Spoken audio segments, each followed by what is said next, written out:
Contractual casual civic volunteers 1,15,000 নিয়োগ হয়েছে, 4,000 village police নিয়োগ হয়েছে এবং আপনার ওয়েবেলের মাধ্যমে যে 8-10 হাজার নিয়োগ করেছে। আপনি সংরক্ষণ দেখাতে পারবেন? ক্যাজুয়াল কন্ট্রাকচুয়াল নিয়োগের ক্ষেত্রে সংরক্ষণ দেখাতে পারবেন?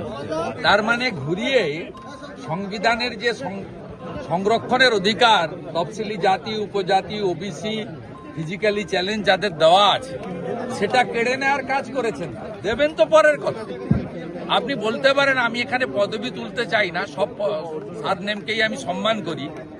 আজকে এত ভুয়া এসটি সার্টিফিকেট, একটা রায়গঞ্জেই 600 এসটি সার্টিফিকেট বাতিল হয়েছে, ধরা পড়েছে। কত ধরা পড়েনি?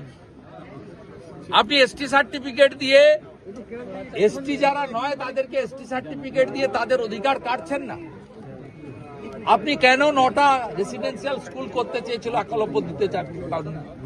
আপনি কেন 75টা আমাদের আদিবাসী জনগোষ্ঠীর গ্রামকে মডেল ভিলেজ করতে চায় ভারত সরকার, যেখানে সৌর আলো থাকবে বিনা পয়সায় আলো, যেখানে পাকা বাড়ি থাকবে, শৌচালয় থাকবে, primary health centre, primary education centre Santali ভাষার পড়া সহ সব থাকবে, পরিশ্রুত জল থাকবে, নলে জল। আপনি সেখানে করতে দেননি কেন? কেন করতে দেননি? কেন রামপুরহাটে ওই ছোট্ট আদিবাসী একটা বাচ্চাকে ধর্ষণ করে খুন করা হবে? এর উত্তর আমরা চাই। পশ্চিমবাংলার আদিবাসী সমাজকেও ঐক্যবদ্ধ হওয়ার আবেদন করব, কারণ দ্রৌপদী মুর্মু মহোদয়কে রাষ্ট্রপতি করার মধ্য দিয়ে নরেন্দ্র মোদীজি সর্বোচ্চ চেয়ারটা আদিবাসী সমাজকে দিতে চান। এটা প্রমাণিত হয়ে গেছে, এটা মুখের কথা বা ভাষণ নয়।